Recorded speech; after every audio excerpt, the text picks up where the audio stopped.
Назарларыңызға жүрек тебірентетін «Лучшее во мне» фильмі ұсынылады.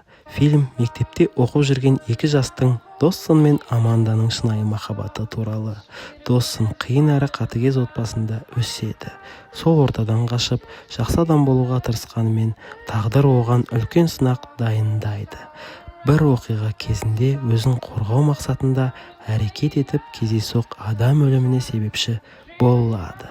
Сол үшін сотталып түрмеге түседі.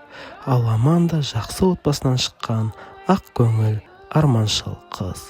Екеуі бір-біріне мүлде ұқсамаса да, махаббат оларды табыстырады.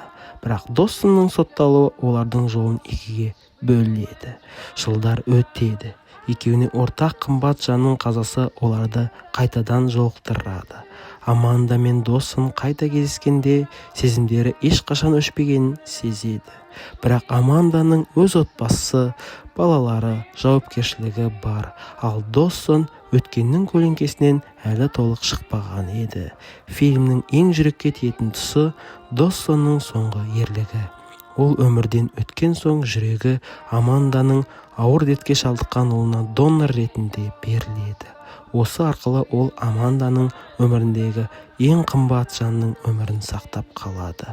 Фильм шынайы махаббатқа уақыт та, қашықтық та, тағдыр да тосқауыл бола алмайтынын көрсетеді.